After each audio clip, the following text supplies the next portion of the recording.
ఇప్పుడు చెప్పే అంశము ఆల్మోస్ట్ 26 years బ్యాక్ జరిగిన స్వామివారు చెప్పిన సందేశం. ఆ రోజు స్వామివారు బృందావనంలో ఉన్నారు. ఆ రోజు ఈశ్వరాంబ దినోత్సవం.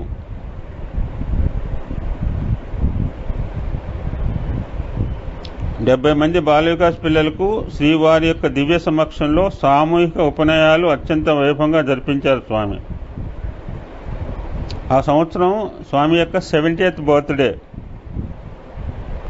ఆ 70th బర్త్డేని పురస్కరించుని సత్యసాయి సేవా సంస్థ బెంగళూరు వారు తలపెట్టిన అనేక శుభ కార్యక్రమాల్లో this is one of the aspect.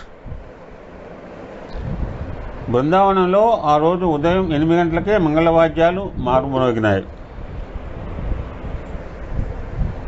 వటువులు వారి తల్లిదండ్రులు వెంటరాగా శ్రీవారు ఊరేగింపుగా సాయి రమేష్ మండపంలో ప్రవేశించారు. వేద పండితులు పూర్ణకుంభంతో స్వాగతం పలికినారు. అనంతరం వటువులు వారి తల్లిదండ్రులు 70 గ్రూపులుగా నిర్ణీత స్థానాల్లో బారులు తీర్చి కూర్చున్నారు.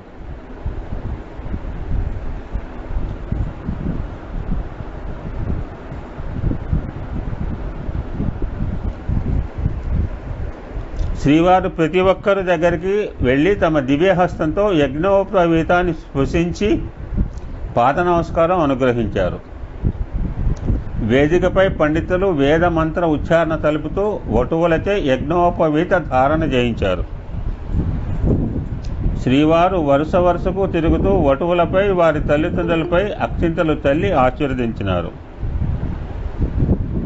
అనంతరం శ్రీవారు ఈ రీతిగా తమ దివ్య సందేశాన్ని అనుగ్రహించారు. We are lucky have a fantastic message. నాకు ఎందుకు కనపడేది తెలీదు.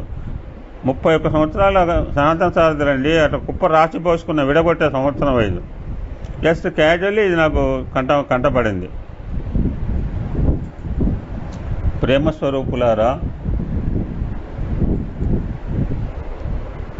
ఈ జగత్తునందు మహర్షులు అనేక విధములైన తపస్సులను ఆచరించి కడపటికి దైవత్వమును గుర్తించినారు. వేదాహమేతం పురుషం మహాంతం ఆదిత్యవర్ణం తమసః పరస్తాత్. అంటే కోటి సూర్యుల కాంతి కలిగిన భగవంతుని, అజ్ఞానం అనే చీకటి ఆవలున్న భగవంతుని మేము చూడగలిగాము అన్నారు మహర్షులు. అంతేకాదు, భగవంతుడు సత్యస్వరూపునిగా భావించి సత్యవాక్కు చేతే భగవంతుని సంతృప్తిపరుచునని బోధించారు. సత్యము పలకని మానవుడు పశువుతో సమానమన్నారు. మరి సత్యం ఎక్కడి నుంచి వస్తుందంటే చాలా బాగా చెప్పారు. నేరేషన్ చాలా జాగ్రత్తగా విందాం sir. I will go through it. ఎందుకంటే మీ అందరికి తెలిసిందే, బట్ ఇంకేమైనా ఉంటే డౌట్ క్లారిఫై అవుతాయి. I will explain neatly. సత్యము ప్రేమ నుంచి ఆవిర్భవించింది. మానదావిలిలో ప్రేమ అంతర్వాహిని. గంగా యమున సరస్వతిలో సరస్వతి కనపడదు. అలహాబాద్లో అంతర్వాహినిలాగా ప్రేమ లేని విలువ లేదు. సత్యము ప్రేమ నుంచే ఆవిర్భవించింది. ఎంత అధికంగా మనం ప్రేమిస్తామో అంత అధికమై ఆనందమును అందుకోగలుగుతాము. ప్రేమ రూపంబు బ్రహ్మంబు ప్రేమమయము. అయితే ఇట్టి ప్రేమ స్వార్థపరుల యందు హృదయమందు ఏమాత్రమూ ఉండలేదు. ప్రేమ స్వార్థం కాదు. Love is not selfishness. Love gives and forgives, self gets and forgets అంటారు. స్వార్థం ఎంతవరకు తీసుకోవడం మర్చిపోవడమే, కానీ ప్రేమ ఇస్తుంది మర్చిపోతుంది. Gives and forgives, gets and forgets. తింటాడు మర్చిపోతాడు దుర్మార్గులు. కానీ ప్రేమతత్వము ఇస్తుంది, అవతమైతే క్షమిస్తుంది కూడా. క్షమాగుణం ఉంది ప్రేమకి. ఎప్పుడైతే అహంకార ఆడంబరంతో కూడిన హృదయం ముందు క్షణమైనా నిలువదాలదు. స్వార్థ త్యాగము చేసిన హృదయం ముందు మాత్రమే ప్రేమ ప్రకాశిస్తుంది. ఈ ప్రాకృతమైన సంబంధ బాంధవులన్నీ ప్రేమకు సంబంధించినవి కాదు.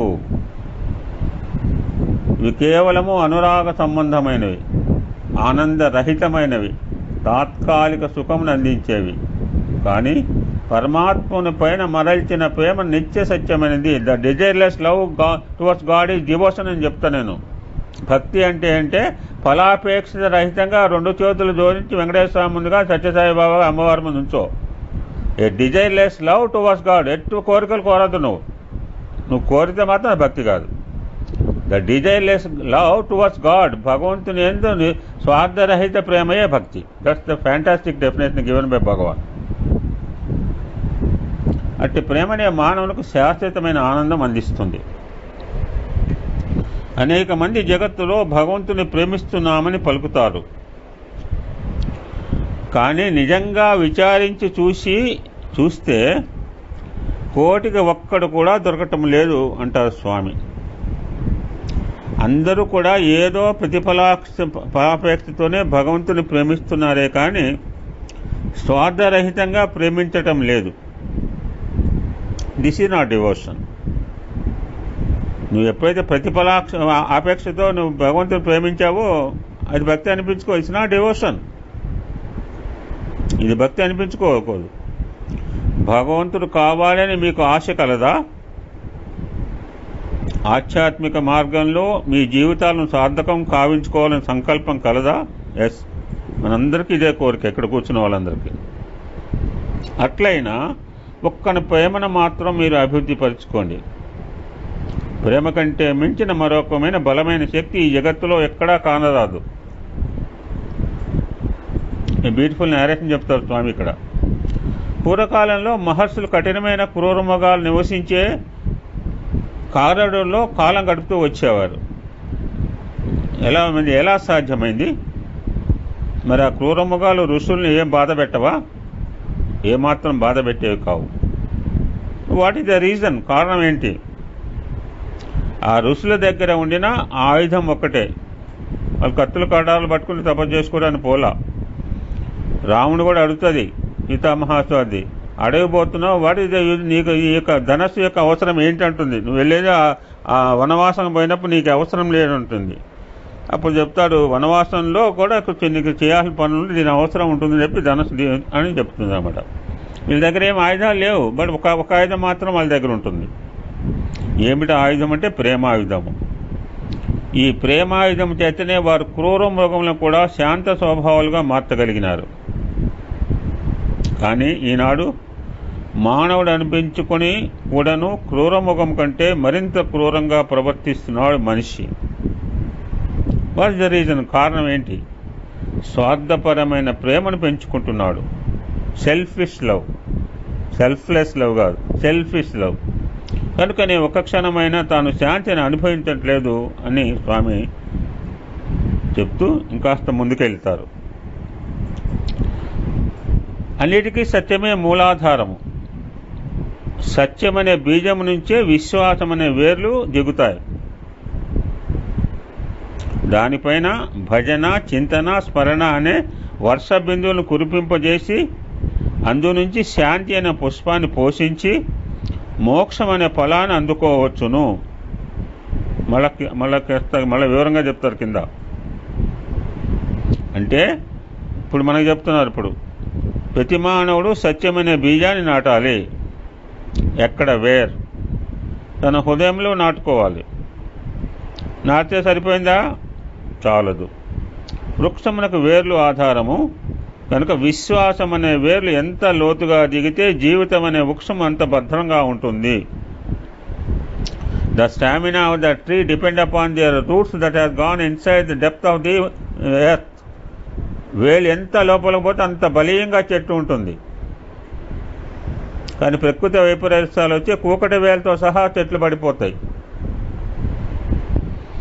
అంత మాత్రం వేళ్ళు లోపలి పోయినాయి, బాగున్నాయి, అంత మాత్రం చాలదు. భగవత్ చింతన, స్మరణ, భజన, సత్సంగము ఇత్యాది వర్షపు బిందువులు దానిపై కురవాలి. అప్పుడే ఈ జీవితం అనే వృక్షములో శాంతి అనే పుష్పములు వికసిస్తాయి. వీటి నుంచి మోక్షం అనే ఫలము లభిస్తుంది. కనుక కంక్లూషన్ చెప్తూ మానవత్వము దైవత్వాన్ని పొందుటకు సత్యం ఒక్కటే మూలాధారము. సత్యం నాస్తి పరో ధర్మ, సత్యమేవ జయతే. మనకు తెలిసి ఇవన్నీ సూక్తులు. Love is God, live in love అంటారు Swami. Truth is God, speak the truth. నిజముగా తెలుపవలెనన్నా ఇప్పుడు నెమ్మదిగా వస్తున్నారు. గాయత్రి ఏంటి, what is the 4 phases of human life, ఎంత బాగా డిజైన్ చేస్తారు చూడండి స్వామి టాపిక్. డైరెక్ట్గా గాయత్రి మంత్రంలో పోలా, దాని ప్రాసెస్ ఏంటి, దాని అవసరం ఏంటి అంటూ అలాగా he building up the how fantastically. నిజముగా తెలుపవలెనన్నా ఈ మానవ జీవిత భవనమునకు, మానవ జీవితం కూడా ఒక భవనం అంది. ఈ బ్రహ్మచర్యము పునాది వంటిది. పునాది భద్రంగా ఉండినప్పుడే పై అంతస్తులు కూడా భద్రంగా ఉంటాయి. ఈ గృహస్థ ధర్మము 1st ఫ్లోర్, వానప్రస్థము 2nd ఫ్లోర్, సన్యాసము 3rd ఫ్లోర్. అయితే బ్రహ్మచర్యం అనే పునాది సరిగా లేనప్పుడు ఏ జీవిత భవనము కూడా భద్రంగా నిలవలేదు.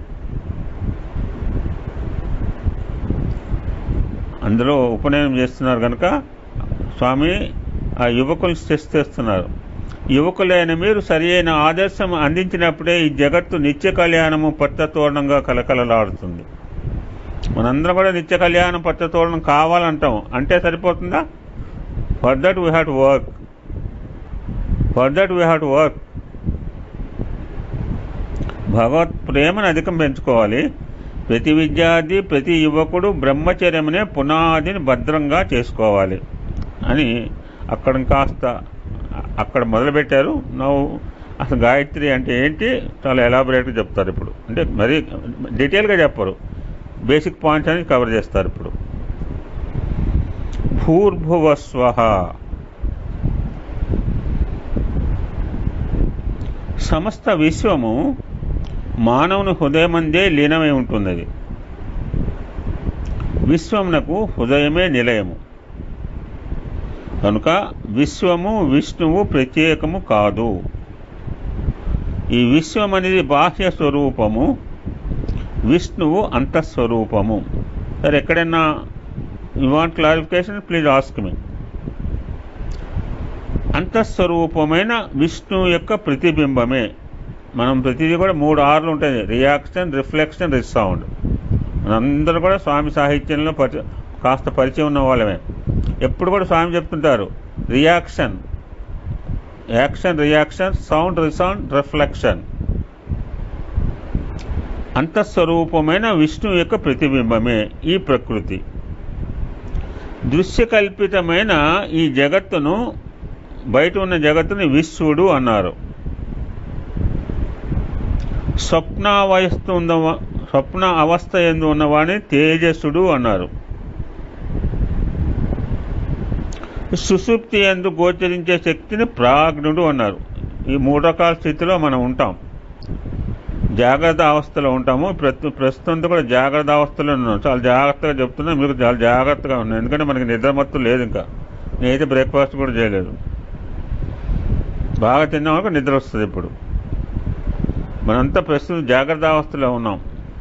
ఈ జాగ్రత్త అవస్థ అయిన తర్వాత భోజనం చేస్తాము, హాయిగా పడుకుంటాము. ఎందుకంటే సత్సంగా విన్నాం కనుక చక్కగా మంచి మంచి కళలు వస్తుంటాయి. స్వప్నావస్థలోకి వెళ్ళిపోతాము.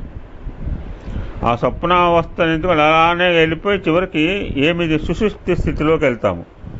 ప్రతి మానవుడికి కూడా ఈ 3 రకాల అవస్థలు ఉంటాయి. నన్ను ఒకరిద్దరు అడిగారు, పాపం దురదృష్టవంతులు, సత్సంగాలప్పుడు వాళ్ళు రారు.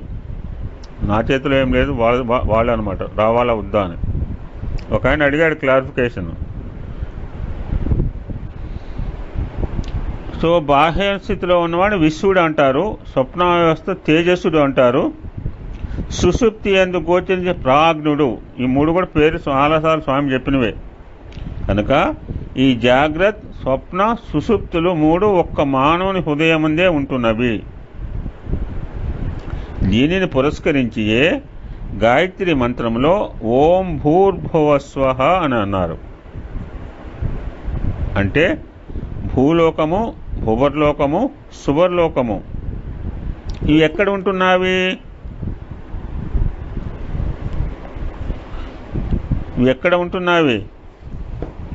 కంటికి కనిపించేది భూలోకం అనుకుంటున్నాము. ఇదంతా ఎక్కడుంటున్నది? హృదయమందే ఆవిర్భవిస్తోంది.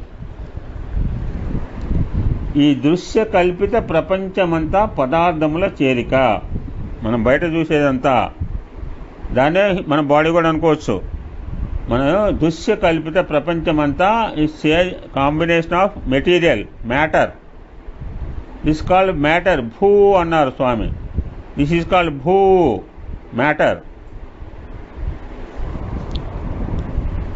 కొన్ని పదార్థాలు కదిలితే కొన్ని పదార్థాలు కదలవు. మనం కూడా పదార్థాలు కదలైకే, కానీ మనం కదులుతున్నాం. కొన్ని జడ పదార్థాలు ఉంటాయి, స్థావరాలు, జంగలాల క్రియేషన్లో మనం కదులుతున్నాం. మనం ఉచ్ఛ్వాస నిశ్వాసాలు అనుభవిస్తున్నామా లేదా? అనుభవిస్తేనే శివం. కనుక ఈ కనిపించే దానిని ఒక కదిలించే శక్తి ఒకటి ఉంటున్నది. అది అందరికీ తెలిసిందే అని నేను ఒప్పుకోనంటే మనం ఏం చేయలేమండి. ఇక నేను మాట్లాడుతున్నానంటే నాకు లోపల ఏదో శక్తి ఉండబట్టి ఆ శక్తి వాగ్దేవి స్వరూపంలో బయటకు వస్తుంది. మీరు వింటున్నారంటే లోపల ఏదో చైతన్యం మమ్మల్ని వినేలాగా చేస్తోంది. నాలో శక్తి లేదంటే ఇట్స్ మీనింగ్లెస్. సో ఈ శరీరాన్ని కదిలించే శక్తి ఒకటి ఉంది. దట్ ఈజ్ కాల్డ్ భువః. పైదాన్ని భూ అన్నారు, ఇది భువః అన్నారు. దిస్ ఈజ్ కాల్డ్ ప్రాణశక్తి. ఈ ప్రాణశక్తి ఉండబట్టే నేను మాట్లాడుతున్నాను. ఈ ప్రాణశక్తి ఉండబట్టే అన్నీ కూడా నడుస్తుంటాయి. ప్రాణం ఉన్నంతసేపు కూడా చైతన్యం ఉంటుంది. ఇప్పుడు రెండు అయిపోయినాయి. This is called vibration. ఈ వైబ్రేషన్ వల్లనే శరీరం కదులుతున్నది. ఏదన్నా సైకిల్ టైర్కు పంపు కొట్టినప్పుడు అది లావెక్కుతుంది. ఇది కేవలము లోపలున్న వైబ్రేషన్ ప్రభావమే. కనుక ఈ ప్రాణమే వైబ్రేషన్, నో డౌట్. ఇదే భువః. అది సోహ ఉంది కదా. వాట్ ఈజ్ మీన్ బై సోహ అంటే ప్రజ్ఞానం. This is called radiation, materialization, vibration, radiation. అంటే పదార్థాన్ని నడిపే ప్రాణశక్తి, ఈ ప్రాణశక్తి ద్వారా అనుభవించే ప్రజ్ఞానము. This is called radiation. ఈ ప్రజ్ఞాశక్తి అంటే ప్రజ్ఞాశక్తి, you call it as awareness, ఎరుకనండి. You may call it as ఆత్మ, you may call it as consciousness, you may call it as విచక్షణ, ఏదో ఎన్ని పేర్లు పెట్టండి. ఈ ప్రజ్ఞాశక్తి చేతనే ఈ ప్రాణశక్తి అనే వైబ్రేషన్ను అందించి ఈ దేహం అనే జడమును కదిలింపజేస్తుంది. దిస్ ఇస్ అండి సీక్వెన్స్ చెప్పింది. ఓం భూర్భూ భువ సువ. భూ బాడీ, భువః ప్రాణశక్తి, లోపలున్న వైబ్రేషన్, లోపలున్న రేడియేషన్ ప్రజ్ఞాశక్తి. ఆ ప్రజ్ఞాశక్తి ప్రాణశక్తి ద్వారా ఈ దేహాన్ని కదిలిస్తుంది. నా దేహమే కాదు, అన్ని దేహాలు అలా కదులుతుంటాయి. ఈ దేహము జడ పదార్థము, కానీ దేహాన్ని యొక్క శక్తి కదిలిస్తోంది. అందుకనే వేదం ఏం చెప్తోంది? ప్రజ్ఞానం బ్రహ్మ అన్నారు. సో ప్రజ్ఞానమే రేడియేషన్, ప్రాణం వైబ్రేషన్, దేహము materialisation. Sir any doubt here? No doubt ఉండకూడదు. ఇంతకింతకు క్లారిటీగా ఎవరు చెప్పరు మన స్వామి. దేహము మెటీరియలైజేషన్, పదార్థముల కలయిక, దాన్ని నడిపే ప్రాణం వైబ్రేషన్, లోపలున్న జ్ఞానము రేడియేషన్. ఈ మూడు ఒక్క మానవుని అంటే ఉంటున్నాయి. కనుక మానవుడు సామాన్యుడు కాదు. చాలామంది ఈ మానవ దేహాన్ని చాలా తేలిగ్గా తీసి పడేస్తుంటారు sir. But I always say the human body is a divine workshop. సామాన్యమైనది కాదండి, అద్భుతమైన ఆధ్యాత్మిక కర్మాగారం మానవ దేహము. ఇట్స్ నాట్ ఆర్డినరీ వర్క్షాప్, పనికిరాని వస్తువు పడేసే వర్క్షాప్ కాదు. It's a fantastic spiritual workshop given by design by Bhagavan. మనమంతా భగవంతుని స్వరూపాలు వచ్చినప్పుడు ఇది ఆర్డినరీ వర్క్షాప్ ఎలా అవుతుందండి? కనుక మానవుడు సామాన్యుడు కాదు. నేను సామాన్యుడు కాదు అని ఎప్పుడు you should think like that. ఇంకాస్త లోపలికి వెళ్తున్నారు స్వామి. మన 3 పేర్లు విన్నవే. గాయత్రి, సావిత్రి, సరస్వతి. గాయత్రి అంటే ఎవరు అంటే ఏదో ఒక స్త్రీ అని, ఆమె ఒక శక్తివంతురాలని కాదు. సర్వత్రా ఉండేదే గాయత్రి. అంటే ఎక్కడ నువ్వు గానం చేస్తే అక్కడ గాయత్రి ఉంటుంది. గాయంతాం త్రాయతి గాయత్రి. అందరం ఒకసారి గాయత్రి చెప్దామండి. ఎవరి కాల్ చెప్పండి సార్. ఓం భూర్భువస్వః తత్సవితుర్వరేణ్యం భర్గో దేవస్య ధీమహి ధియో యో న ప్రచోదయాత్. గాయత్రి ఎక్కడుందంటే గాయత్రి ఇప్పుడు ఇక్కడే ఉందండి. మనం గాయత్రి పాడితే ఎక్కడ తలిస్తే, ఎక్కడ కొలిస్తే, ఎక్కడ జపం చేస్తే అక్కడే ఉండిపోతుంది గాయత్రి మాత. ఎక్కడ నువ్వు గానం చేస్తే అక్కడ గాయత్రి ఉంటున్నది. ఈమెకు గాయత్రి, సావిత్రి, సరస్వతి అని 3 పేర్లు ఉంటున్నాయి. ఈ ఇంద్రియాలకు నాయకత్వం వహించేది Gayatri, the master of senses. ఈ జ్ఞానేంద్రియాల 5కి అధిదేవత గాయత్రి అనే పేరుతో. సత్యాన్ని పోషించేది సావిత్రి. వాగ్దేవతా స్వరూపిణి, the master of walk, Saraswati. Gayatri, Savitri, Saraswati. ఇంద్రియాలకు కంట్రోల్ చేస్తే మాస్టర్ ఒక ఆవిడ. ఈ దేహాన్ని యొక్క సత్యాన్ని పోషించేది సావిత్రి. అండ్ మన మాటకి the master of this walk is called Saraswati. అంటే హృదయము, వాక్కు, క్రియ, ఈ 3 కలిసి ఏమవుతుందండి? త్రికరణ శుద్ధి. వీటిని త్రికరణ శుద్ధి గావించినదే గాయత్రి మంత్రము. అందుకని గాయత్రి ఛాందసాం మాత అన్నారు. వేదములకు మాత గాయత్రి అండి. ఈ గాయత్రి మంత్రాన్ని విశ్వామిత్ర మహర్షి మనకు అందించాడు. ఎక్కడి నుంచి వచ్చింది గాయత్రి మంత్రం అంటే ఇదంతా ఇక్కడ లేదండి, సుందరమూర్తిని చెప్పుకోవాలి మనం. మరలా ఎప్పుడు ముట్టుకుంటాము గాయత్రిని. గాయత్రిలో 24 అక్షరాలు ఉంటాయండి. 24 బీజాక్షరాల సమిళితము గాయత్రి మంత్రము. 24 అక్షరాలు 24 అధిష్టాన దేవతలకి ప్రతీక. కనుక ఒక గాయత్రి మంత్రం కనుక జపిస్తే 24 దేవతల శక్తులు మనకి ఆపాదించబడతాయి. రామాయణంలో 24,000 శ్లోకాలు ఉన్నాయని మనకి అఫీషియల్గా, న్యాయంగా అయితే 100 కోట్లు మేము రామాయణ సీక్రెట్స్లో చెప్పుకున్నాం. కానీ మనకి అఫీషియల్గా ఏంటంటే 24,000 శ్లోకాలు అంటారు. ఈ రామాయణంలో 24,000 శ్లోకాలని ఈ యొక్క విశ్వామిత్ర మహర్షి అందులోంచి హ్యాస్ టేకన్ 24 బీజాక్షరాలు తీసుకున్నాడు. సర్వం మొత్తం రామాయణంలోంచి 24 బీజాక్షరాలు తీసుకుని సంపుటి చేసిందే గాయత్రి మంత్రం.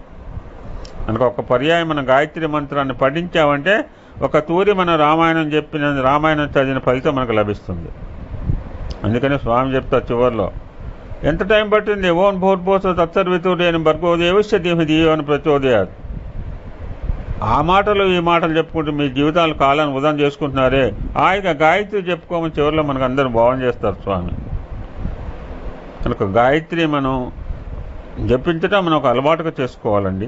It's my sincere request. అంటే మీరు చేస్తున్నారా సార్ అంటే ఖచ్చితంగా చేస్తానండి. నేను చేసే మంత్రమే గాయత్రి మంత్రం. నేను 2 మంత్రాలు జపిస్తానండి. ఒకటి గాయత్రి మంత్రము, అప్పుడప్పుడు హనుమాన్ చాలీసా చేస్తాను. నాకు అంతకంటే నేను వేరే మంత్రాలు నాకు తెలియవు. నాకు తెలియక వేరే మంత్రం అన్నా కానీ మరుక్షణం మళ్ళీ గాయత్రి మంత్రానికి నా మనసుతో టర్న్ అవుతుంది. I tune my mind like that. నాకు శరీరం నేను గొప్పగా చెప్పట్లేదండి, అందరూ చేయగలరండి. మీరందరూ కూడా మంత్రాలు జపించేవాళ్లే. మీ మంత్రాలు నేను వదిలిపెట్టమని చెప్పట్లేదు. ఆ మంత్రాన్ని కంటిన్యూస్గా మీరు జపించే ప్రయత్నం చేయండి. నేను ఏ పని చేసినా గాయత్రి చేస్తానండి. నా శరీరంలో అవేర్నెస్ ఉన్నంత వరకు ఐ విల్ డూ గాయత్రి. మా నాన్నగారు 6,000 గాయత్రి రోజుకు చేసేవారు. నేను ఎక్కడున్నా గాయత్రి చేస్తానండి. బాత్రూంలో ఉన్నా, అన్నం వండినా, ఏ పదార్థం చేసినా, భోజనం చేస్తున్నా, లెట్ ఇట్ బి. నా శరీరం ఎక్సెప్ట్ సత్సంగం చెప్తున్నాను కనుక రాత్రి అనుకున్నాను, ఈ సత్సంగం చెప్తున్నాను కనుక నేను గాయత్రి గురించి ఆలోచన చేసే అవకాశం నాకు లేదు. ఎప్పుడైనా మీ భజన్స్ పాడినా ఐ విల్ డూ గాయత్రి. ఇందాక మీరు భజన్స్ పాడినప్పుడు I'm doing my Gayatri only. కనుక ఆ విధంగా సర్వత్రా సర్వకాలేసి కనుక మా గాయత్రి జపాన్ని కనుక మనం ఏం లేదు. ఇప్పుడు నన్ను వదలదు ఆవిడ. మనం కంటిన్యూగా మన మైండ్ని ట్యూన్ చేస్తే ఇట్ వోంట్ లీవ్ అస్. నువ్వు చదువు అని చెప్పకల్లా, ప్రత్యేకంగా 108 నామాలు ఏదో చేత్తో పూసల దండ పట్టుకోకల్లా. It become a habit. నా కుర్రవాడు అంటాడు, Sambamurthy. He observed me 3 days at Puttaparthi 2000 సంవత్సరంలో. 2020 జనవరి 4-5 తారీఖులు ఇద్దరం పుట్టపర్తిలో ఉన్నాం. ఆ అబ్బాయికి బెస్ట్ అల్యూమినిగా అవార్డు వచ్చింది తెలంగాణ ప్రభుత్వం నుంచి. అవి ఇద్దరం పక్క పక్కన 2 బెడ్స్ అన్నమాట. అతను నన్ను అబ్జర్వ్ చేస్తాడు. అతనితో నేను మాట్లాడుతూనే ఉన్నాను, అతనితో మాట్లాడుతున్నా నాకు లోపల నా మంత్రం నడుస్తుంది. I made my mind like that. Not only my self, anybody can make that. మన మనసుకు చెప్పాలా, ఒక మంత్రాన్ని నువ్వు నిరంతరంగా వదిలిపెట్టకు. ఎక్కడ స్కిప్ అయిన వెంటనే మన మైండ్ అక్కడ తీసుకొస్తుందండి. ఆ స్థితికి మనం రాగలగాల. గాయత్రి ఛాందసాం మాత అన్నారు. అంటే వేదములకే గాయత్రి, వేదముల మాత గాయత్రి, వేద గాయత్రి. సకల వేదముల సారము గాయత్రి, సర్వదేవతా స్వరూపిణి గాయత్రి. ఈవిడికి పంచముఖము అని పేరు. మన పుట్టపర్తిలో స్వామివారు పెట్టినప్పుడు సాయి గాయత్రి కూడా 5 ముఖాలు పెట్టారు. ఏమిటి 5 ముఖాలు? ఇవన్నీ మనకు తెలిసిన సబ్జెక్టే, మనం ఒకసారి పునశ్చరణ చేసుకుందామని. గాయత్రికి 5 ముఖాలు ఉన్నాయి. ఏమిటి 5 ముఖాలు? ఓం ఒక ముఖము, భూర్భువస్వః రెండో ముఖము, తత్సవితుర్వరేణ్యం మూడో ముఖము, భర్గో దేవస్య ధీమహి ఇది 4వ ముఖము, ధియో యోన ప్రచోదయాత్ ఇది 5వ ఫేస్. అంతేకాదు ఈమెకు 9 రకాల వర్ణములు ఉన్నాయి. వర్ణన అంటే భగవంతుడికి బాగా ఇష్టమండి. గుణ సంకీర్తన, లీలా, ఆయన గుణగణాలు వర్ణిస్తున్నాం అనుకోండి, స్వామి చాలా పొంగిపోతాడు. నా భక్తుడు నన్ను వర్ణిస్తున్నామే. అష్టోత్తరం కానీ సహస్రనామాలు ఇవన్నీ స్తోత్రాలు ఏంటంటే భగవంతుని యొక్క గుణగణాలని కీర్తి పెట్టేస్తుంది. మనం ఆయన మహిమలని, ఆయన లీలని మనం వర్ణిస్తుంటాం. మనం ఎంతగా వర్ణిస్తుంటే భగవంతుడు అంత పొంగిపోతాడట. ఈ గాయత్రి మంత్రంలో కూడా 9 వర్ణాలు ఉన్నాయి. ఏమిటంటే ఓం భూ భువః సువః తత్ సవితుర్ వరేణ్యం భర్గో దేవస్య. ఇంతవరకు ఆపేయాల. ఓంతో మొదలుపెట్టి దేవస్య. This call 9 వర్ణనలు. వర్ణించానండి, వర్ణిస్తే సరిపోయిందా నాకు? బాబు నువ్వు ఇంద్రుడవయ్యా, చంద్రుడవయ్యా, అయ్యా, రకరకాల 9 రకాల వర్ణాలు చేశాను. It's not sufficient. చేయాల్సిన ఇంకా 2 పనులు ఉన్నాయి. ఆ వర్ణించిన తర్వాత ఏం చేయాలి? ఆ వర్ణని ధీమహి ధ్యానించటం. వర్ణించాను, ధ్యానించాను. ఇంకొకటి ఉంది, ధియో యోన ప్రచోదయ. దిస్ కాల్ ప్రార్థన. సో గాయత్రి మంత్రంలో వర్ణన ఉంటుంది, ధ్యానము ఉంటుంది, ప్రార్థన ఉంటుంది. ఇది వాట్ ఏ ఫ్యాంటాస్టిక్ కాంబినేషన్. మీకు ఎక్కడ దొరకదు మనకిది. అష్టోత్తర పూజ చేస్తే ఒకటే ఉంటుంది. ఇక్కడ ఏం చేస్తాము? ఆ యొక్క అమ్మవారి యొక్క గుణగణాలని 9 రకాల వర్ణాలు చేసిన తర్వాత ఆ వర్ణన చేసిన రూపాన్ని ధ్యానిస్తాం. ధీమహి. ఎందుకు? ధియో యోన ప్రచోదయాత్. అమ్మా నా బుద్ధిని సక్రమైన మార్గంలో పెట్టు. ఈ ఒక్క కాన్సెప్ట్తోనే గాయత్రి మంత్రం చేయాలండి. స్వార్థ తొప్పయోజనాలకి గాయత్రి మంత్రం వాడకూడదు. పదవుల గురించి కానీ, అధికారం గురించి కానీ, డబ్బు గురించి కానీ, లేకపోతే ఎవరినైనా నాశనం చేయటానికి it should be utilising only positive aspect.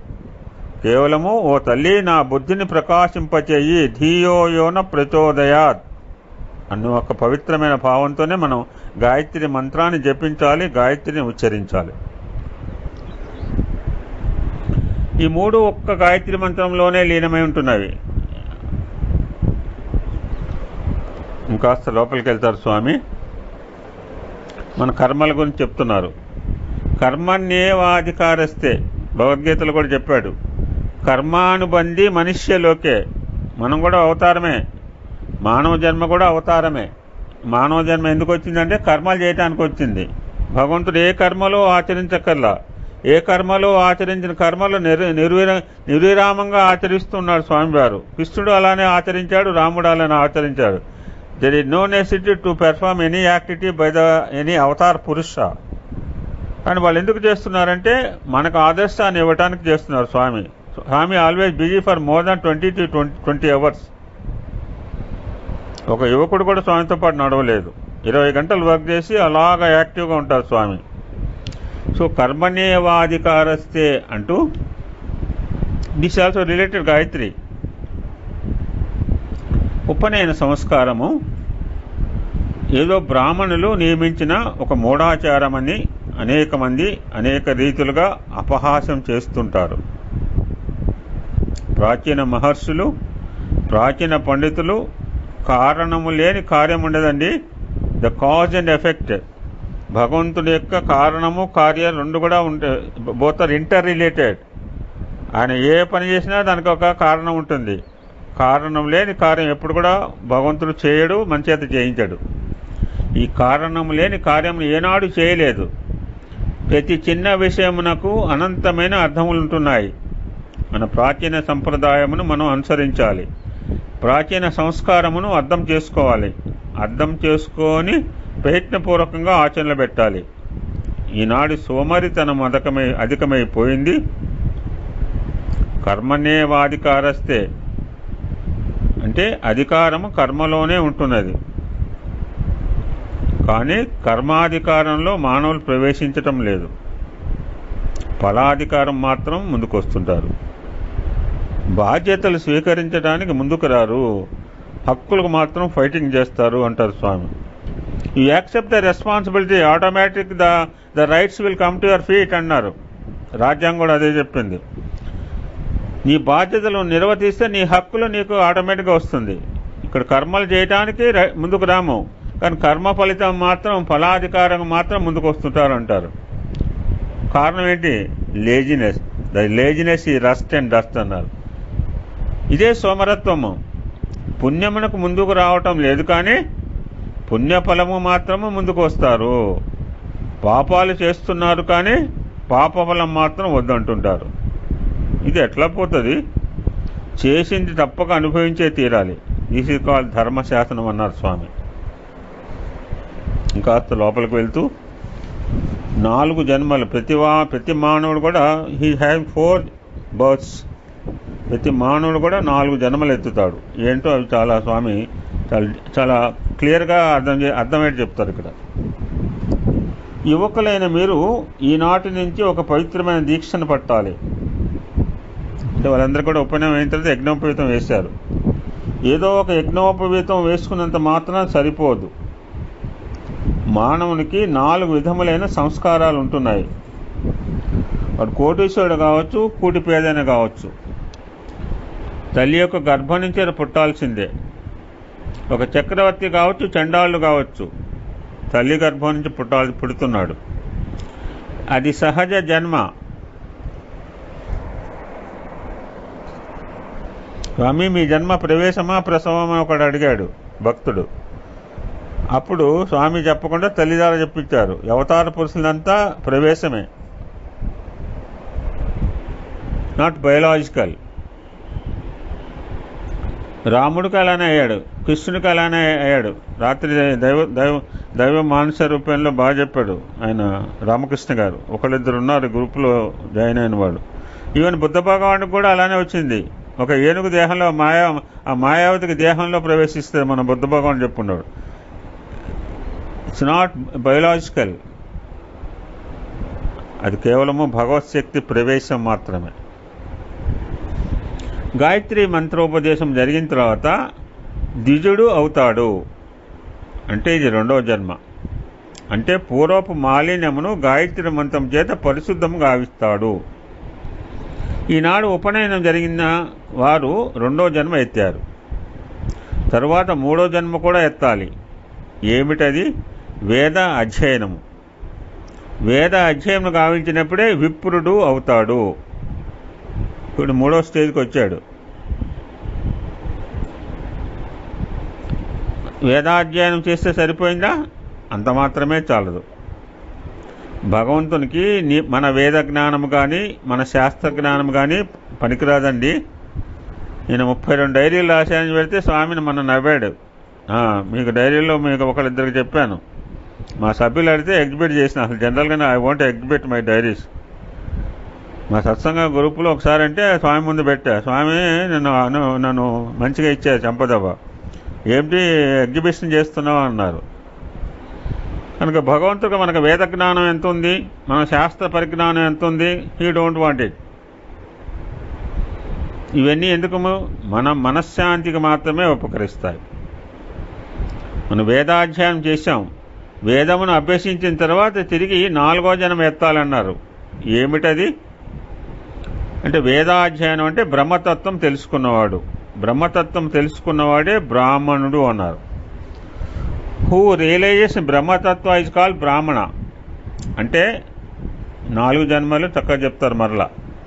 మొట్టమొదట శూద్రుడు, తర్వాత ద్విజుడు ఉపనయనం అయిన తర్వాత విప్రుడు వేదాధ్యయనం చేసిన తర్వాత బ్రాహ్మణుడు. అంటే బ్రాహ్మణుడు అనగా కర్మ బ్రాహ్మణుడు, by actions, not by birth. జన్మ బ్రాహ్మణుడు కాదు. పుట్టిన తక్షణమే బ్రాహ్మణుడు అంటానికి వీలు కాదు. బ్రహ్మతత్వమును సరిగా అర్థం చేసుకున్నవాడే నిజమైన బ్రాహ్మణుడు. అదే వాట్ ఫ్యాంటాస్టిక్. మేము మా స్టడీ సర్కిల్లో కూడా ఇవే చెప్పుకుంటుంటాం చాలా అంశాలు. ఈ యొక్క మనం ఎందుకు కేటగిరీ చేశాను 4 బ్రాహ్మణ బీకేవిఎస్ బ్రాహ్మణ క్షత్రియ వైశ్య శూద్ర అంటే ఉపాధుల గురించి. 4 విరాట్ పురుషుని యొక్క 4 కూడా 4 విరాట్ పురుషుని దేహం లేని అంగంలే. ఏ ఒక్క అంగం లేకపోతే మనం నడవలేము. ఈ 4 కూడా సమిష్టిగా సమైక్యభావంతో చేసినప్పుడే సమాజం ముందుకెళ్తుంది. వటువులారా, మీ అదృష్టం చాలా గొప్పది.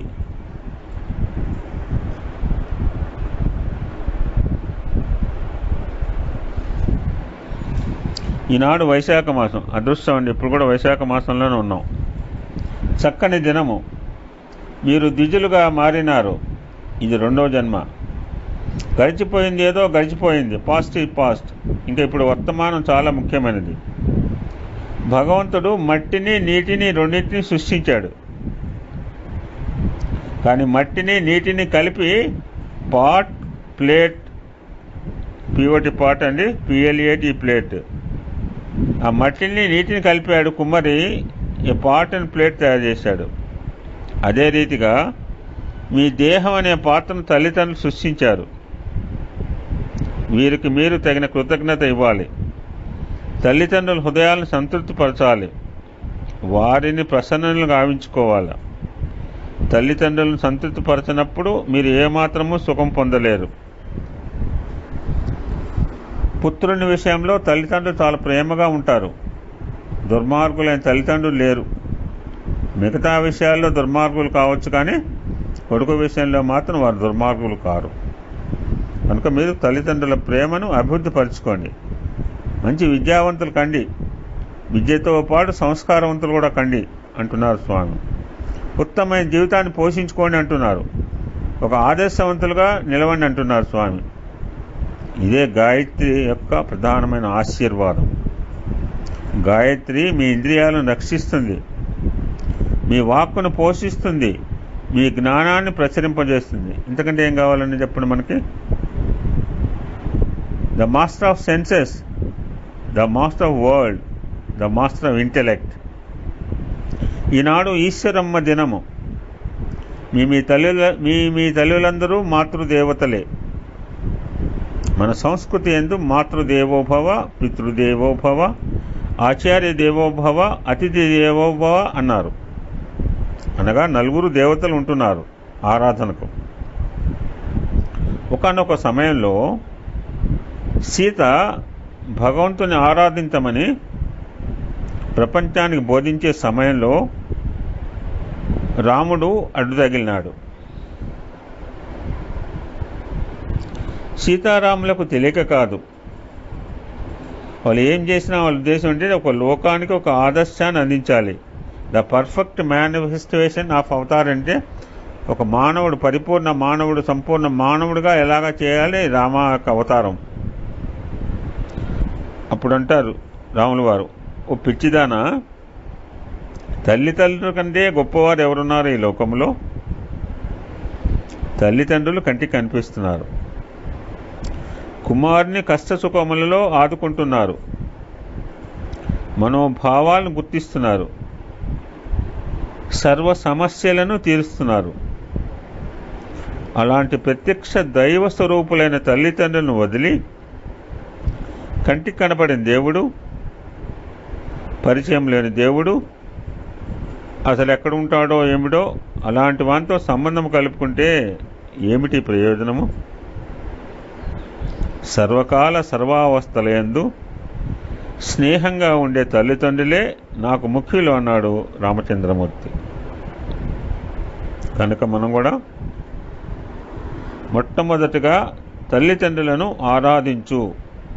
తల్లి చాలా ప్రధానమైనది. తల్లి భూమి వంటిది. కనుకనే సీతామాత భూజాత అన్నారు. తండ్రి విత్తనం వంటివాడు. విత్తనమును భూమిలో పెట్టినప్పుడే మొక్కగా మొలుస్తుంది, కానీ టిన్నులో పెడితే మొక్క రాదు. తల్లి భూదేవి. అలాంటి తల్లిని మరవకూడదు. తల్లిని గౌరవించాలి, తల్లిని పూజించాలి, తల్లికి తగిన ఉన్నత స్థానాన్ని అందించాలి. It's the prime duty of every human being అంటారు స్వామి. ప్రతి మానవుడు చేయవలసిన పని అండి. నేను గొప్పవాడిని అయిపోయాను, నేను ప్రేమిస్తయ్యాను, ఇంకా నా తల్లితో నాకేం పని, you don't feel like that అంటారు స్వామి. తల్లి లేకుండా నువ్వు ఎట్లా పుట్టావయ్యా, ఎట్లా ప్రేమిస్తయ్యావు? కనుక ఎటువంటి స్థితిలో ఉన్న అహంకారమునకు అవకాశం ఇవ్వకుండా మొట్టమొదట తల్లి సేవ చేయాలి. మన ప్రైమ్ మినిస్టర్ ప్రస్తుతం ఆయన చేస్తూనే ఉంటాడు. ఎందుకంటే మన రాజకీయాలు నాకు సబ్జెక్ట్లో తీసుకోవడం ఇష్టం ఉండదు. Our prime minister is doing that presently what Bhagavan is telling. Hour ex president Shankar Dayal Sharma also at the age of 70 years also lucky is having mother. 70 సంవత్సరాలు శంకర్దయాళ్ శర్మ గారు తల్లిగారు ఉన్నారు. ఇప్పుడు మన గ్రూప్లో మన సోదరుడు ఉన్నారు కదా, ఎన్ఎస్ రెడ్డి గారికి, చాలామందికి ఉంటారు. 70 సంవత్సరాల కొడుకుకి తల్లిదండ్రులు ఉన్నవారు అదృష్టవంతులు. ఆ శంకర్దయాళ్ శర్మ పొద్దున్నే లేవగానే తల్లికి పాదాలకు నమస్కారం చేసేవాట. ప్రెసిడెంట్ ఆఫ్ ఇండియా కూడా. కనుక ఎటువంటి స్థితిలో ఉన్నా అహంకారంకు అవకాశం ఇవ్వకుండా మొట్టమొదటి తల్లి సేవ చేయాలి. అదే నిజమైన దైవ సేవ. నీ వద్ద ధనము పదవి ఉన్నాయని అనుకోవచ్చు, కానీ ఇవన్నీ ఎంతకాలం? ఒక పద్యం చెప్తారు, అందము ప్రాయము ఇంద్రియ శక్తియు ఉందని నిక్కకురోరన్నా, ముందున్నదిరా తొందరలోనే ముసలితనమని ముసళ్ళ పండుగరా అని స్వామి హెచ్చరిస్తున్నారు. పదవిలోంచి రిటైర్ కావాల్సిందేనండి. ధనం ఏనాటికైనా కరిగిపోవాల్సిందే. ఈనాడు నువ్వు 100 రూపాయలు నోటు చేతిలో పట్టుకొని ఇది నాది ఇది నాది అని గర్వపడవచ్చు. మన ఆదినారాయణ గారు బాగా చెప్పారు. మ్యాంగోస్ ఇది నాది ఇది నాది అంటే 5-6 స్టేజీలు చెప్పాడు పాపం. చివరికి మరకటానం చిక్కింది ఆ యొక్క బనానా. 100 రూపాయల నోటు పట్టుకుని ఇది నాది ఇది నాది అని గర్వపడుతున్నావుట. ఎంతవరకు ఉంటుంది నీ చేతిలో అది? సాయంకాలం బజారు పోతే ఇంకొకరి చేతిలో పడుతుంది. అటువంటప్పుడు నీదని ఎట్లా చెప్పగలవు? కదిలిపోయే మేఘం ఈ ధనము. యవ్వనము కూడా మెరిసే మెరుపు వంటిది.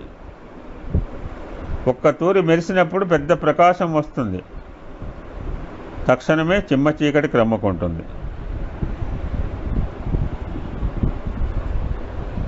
ఈనాటి మానవుడు వృద్ధుడైనప్పటికీ ఇంకా అభిమానం వీడటం లేదు.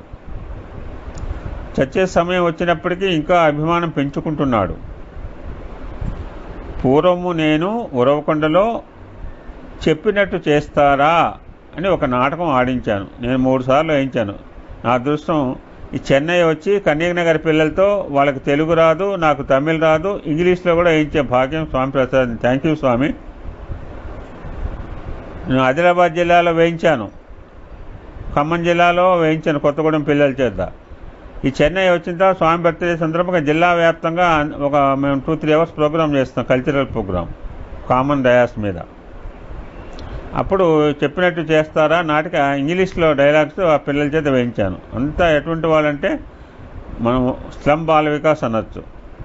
ఇక నీకు తెలిసిన వాళ్ళు తెలుస్తుంది ఎటువంటి ప్రదేశము. చెప్పినట్టు చేస్తారా అని ఒక నాటకం ఆడించాను. అందులో స్వామి కూడా నటించారు, కృష్ణ పాత్ర. ఇప్పుడేమని ప్రశ్నించాలి? చెప్పినట్టు చేస్తున్నారా అని ప్రశ్నించాలట. చూడండి డిఫరెన్స్ సార్. చెప్పినట్టు చేస్తారా అని నాటకం అప్పుడు రాశాడు స్వామి. ఇప్పుడేమంటానట? చెప్పినట్టు చేస్తున్నారా అని క్వశ్చన్ చేయాలట. ఇంతకాలం పిల్లల్ని పెంచి పెద్ద చేసిన తర్వాత శేష జీవితాన్ని భగవద్చింతనలో గడపాలండి. ఎందుకు ఇంకా చచ్చేంత వరకు సంసారంలో మునగటము? చచ్చుదాకా సంసార చింతలో పుచ్చిన లాభం వచ్చెనా, అచ్చట నీ యమయాతనకు అడ్డం వచ్చేదెవరయ్యా పిచ్చయ్యా అని స్వామి చక్కగా ఒక జోక్గా పద్యం చెప్తారు. ఎవ్వరు రారు. సంపాదించిన ధనము ఇక్కడే నిలిచిపోతుంది. అలెగ్జాండర్ చక్రవర్తి చెప్పాడు, విశ్వవిజేత ఏమీ చేసుకోకుండా పోతున్నారు, కేవలం రక్తహస్తాలతో పోతున్నారు. It's must A lesson to all the man kind. ఆ శరీరం మొత్తం కవర్ చేయండి, చేతులు మొత్తం బయట పెట్టండి, ఖాళీ హస్తాలు చూపించండి అన్నారు. ధనం వస్తుందా? రాదు. ఆదినారాయణగా చెప్పారు, బంధువులంటారా ఎక్కడి దాకా వస్తారు? వాళ్ళ కాటి వరకే వస్తారు. కానీ ఎప్పటికీ ఎడబాయింది ప్రేమ మాత్రమే. మన వెంట ఇంట జంట కంట ఉండి రక్షించేది ప్రేమ. అటువంటి ప్రేమతత్వంలో మీ జీవితాలను సాధనం చేసుకోండి అంటే స్వామి గోయింగ్ టు కంక్లూడ్ హిస్ సత్సంగ. ప్రొద్దున్న, మధ్యాహ్నము, సాయంత్రము మీరు గాయత్రి మంత్రం స్మరించాలి. అందుకోసమనే ఇట్స్ కాల్డ్ ప్రాతః సంధ్య, మాధ్యమిక సంధ్య, సాయం సంధ్య అనేవి ఏర్పడినాయి. అంటే రెండు కాలాలు కలిసే ప్రదేశాన్ని సంధ్య అంటారన్నమాట. ప్రాతః సంధ్య అంటే తెల్లవారి లేచిన తక్షణమే చేయాలి. అయ్యో నేను పాఠాలు చదువుకోవాలి, కాలేజీకి పోవాలంటే పోయి మీరు చదువుకోండి, కానీ గాయత్రిని మనసులో స్మరించుకోండి. ఇందాక మీరు కూడా చెప్పాను సత్సంగం చెప్పినప్పుడు, ఈ సత్సంగం వినటానికి పనులు మానుకోక్కర్లేదు సార్. ఇంకోటి ఏ పనులు మానుకోక్కర్లా. ఫోన్ ఆన్ చేసుకోండి, మీ ఇంట్లో పనులు చేసుకోండి. వంట చేసుకునే వాళ్ళు వంట చేసుకోండి, మిగిలిన పనులు చేసుకోండి. You cannot stop any job. Just switch on చేసుకు పెట్టుకోండి ఫోన్ని, మీరు ఏ పని చేసుకోవచ్చు హ్యాపీగా. కనుక నేను గాయత్రి చేయాలంటే నాకు అడ్డం వస్తుందంటే ఇట్స్ మీనింగ్ లెస్. కూరగాయలు కట్ చేసుకుంటూ గాయత్రి చేస్తా, అన్నం వండుకుంటూ గాయత్రి చేయొచ్చు, టీవీ చూసుకుంటూ కూడా గాయత్రి చేయొచ్చు, మన మైండ్ కనుక మన కంట్రోల్లో ఉంటే. కనుక నేను పాఠాలు చదువుకోవాలి, కాలేజీకి పోవాలి, స్కూల్కి పోవాలి, డొంక తిరిగి సమాధానం చెప్పొద్దు అంటున్నారు స్వామి. పోతే చదువుకో, గాయత్రిని మనసులో స్మరించుకోండి, మీరు మిగిలిన పనులు ఎన్నో చేస్తున్నారు కదా అంటారు స్వామి. ఒక పర్యాయం స్వామి గాయత్రి మంత్రం చదివి వినిపిస్తారు. ఓం భూర్భువస్వః తత్సవితుర్వరేణ్యం భర్గో దేవస్య ధీమహి ధియో యో న ప్రచోదయాత్. లాస్ట్ పేరా. ఒక్క తూరి కనుక గాయత్రి మంత్రం చెప్పుకోవడానికి ఎంతసేపు పడుతుంది? నేనైతే చాలా ఫాస్ట్గా చెప్తాను సార్. నేను ఎలా చెప్తానంటే వినండి. ఓం భూర్భువ తత్సర్వితురుని భర్గో దేవస్య ధియోన ప్రచోదయ స్వాహ. ఓం భూర్భువ తత్సర్వితురుని భర్గో దేవస్య ధియోన ప్రచోదయ స్వాహ. ఓం భూర్భువ తత్సర్వితురుని భర్గో దేవస్య ధియోన ప్రచోదయ స్వాహ. ఒక్కతూరి గాయత్రి మంత్రం చెప్పుకోవడానికి ఎంతసేపు పట్టింది అని స్వామి ప్రశ్నిస్తూ, అధికంగా మీరు మాట్లాడుతుంటారే, దాని బదులు భగవద్చింతన చేస్తే ఎంత బాగుంటుంది. కనుక ప్రేమ చేత గాయత్రి మంత్రాన్ని స్మరించుకుంటూ రండి. చక్కని జీవితాన్ని మీరు అందించి ఆదర్శవంతమైన జ్యోతులుగా మీరు తయారు కావాలని నేను ఆశీర్వదిస్తున్నాను అంటూ స్వామి తన యొక్క సత్సంగాన్ని ముగించారండి. ఈ సత్సంగం చెప్పింది 6/5/95 6/5/1995 నాడు బృందావనంలో స్వామివారు అనుగ్రహించిన ఇదొక సత్సంగము. సార్ ఇంకొక చిన్న 2 పేజెస్ ఉంది, ఓపిక ఉందా మీకు? Are you having patience? చెప్పండి సార్.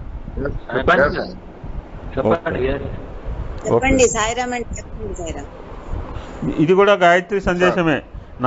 నా దగ్గర ఉన్న 32 సంవత్సరాల సనాతన సారథిలో నాకు దొరికినవి 2. ఇది ఓన్లీ 2 పేజెస్ ఉంది.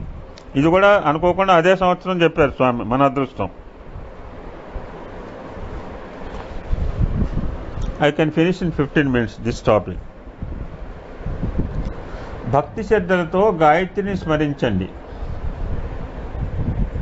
ఇది ఎప్పుడు చెప్పారండి? సామూహిక ఉపనయనాలు జరిగినాయండి పుట్టపర్తిలో, మీ అందరికీ తెలిసిందే. This was happened on 23rd August 1995. ఈ గ్రూపులో ఉన్న వాళ్ళు చాలామందికి తెలుసు అది. సాయి కుల్వంత హాల్లో స్వామివారి దివ్య సన్నిధిలో మాస్ ఉపనయనం ఏర్పాటు చేశారు స్వామి 23rd August 1995. ఆనాడు ఆ కార్యక్రమం అయిన తర్వాత స్వామివారు అందించిన దివ్య సందేశం తెలుసుకునే ప్రయత్నం చేద్దాం. చాలా అద్భుతంగా చెప్పారు ఇది కూడా. అంటే ఆల్రెడీ మనం కొంత చదువుకొని ఉన్నాం కనుక, ఒక సందేశాన్ని చదివాం కనుక ఇది సులభం అవుతుంది. ఇప్పుడు ఈనాటి మానవుడు ఇంట్రడక్షన్తో ఇలా మొదలు పెడతారు. డైరెక్ట్గా గాయత్రి మంత్రం ఓం భూర్భువస్సుం చెప్పలా. ఈనాటి మానవుడు శరీరంపై అభిమానం చేత దివ్యమైన తన స్వస్వరూపాన్ని విస్మరించి లౌకిక సంబంధంలో మునిగి అనేక అవస్థలకు గురి అవుతున్నాడు. చాలా ఫ్యాంటాస్టిక్గా చెప్తున్నాడు. What we are experiencing, what we are doing. Swami మాటలో తప్పేం లేదండి. ఖచ్చితంగా స్వామి నోటి నుంచి మాట సత్యం. స్వామి నోటి నుంచి ఏది వస్తే అదే సత్యం అన్నారు.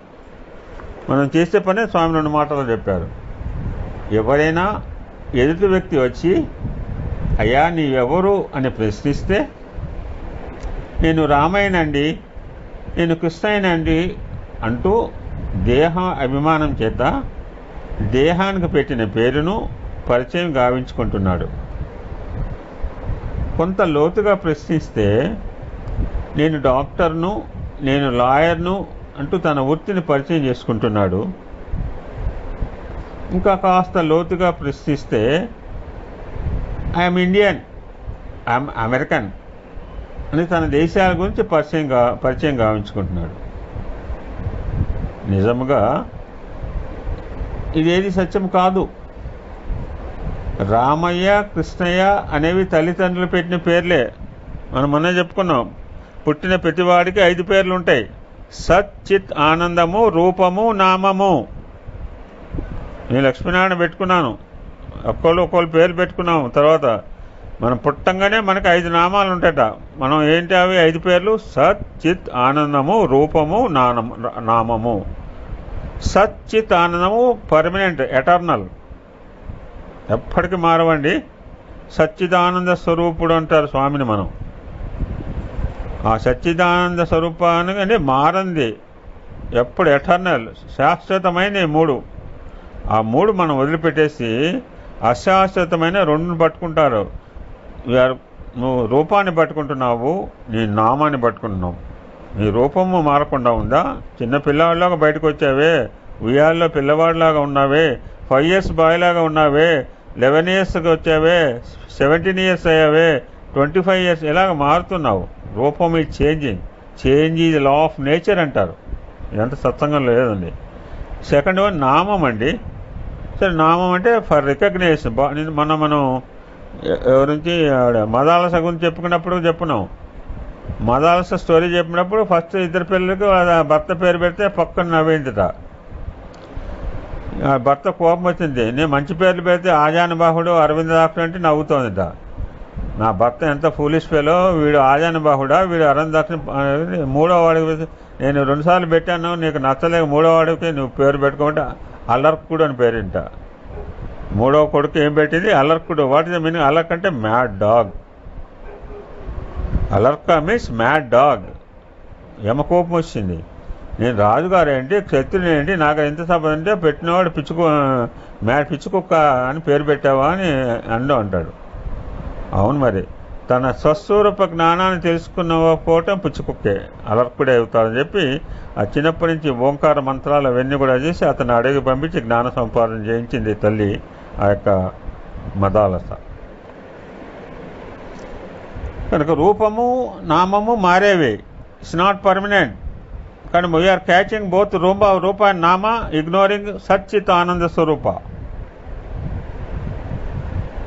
రామయ్య, కృష్ణయ్య తల్లిదండ్రులు పెట్టిన పేర్లే కానీ తాను ఏనాటికి సంబంధించిన వాడు కాదు. మరి ఏది సత్యము? నేను ఆత్మ అనేది ప్రధానమైన ప్రయాస్. ఐఎమ్ ఆత్మిక్. ఇట్ ఈ సత్స్వరూపాన్ని విస్మరించి ప్రాకృతమైన పేర్లను, వృత్తులను, దేశాలను తాను ప్రకటించుకున్నాడు.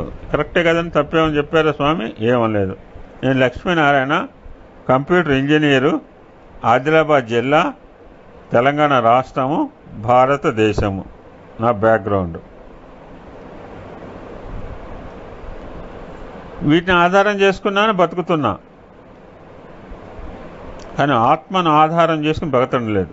అద్భుతంగా ఉంది. ఇక్కడ మొన్న మాకు రామాయణ క్లాసులు చెప్పినప్పుడు నేను ఒక్కరోజు చెప్పాను.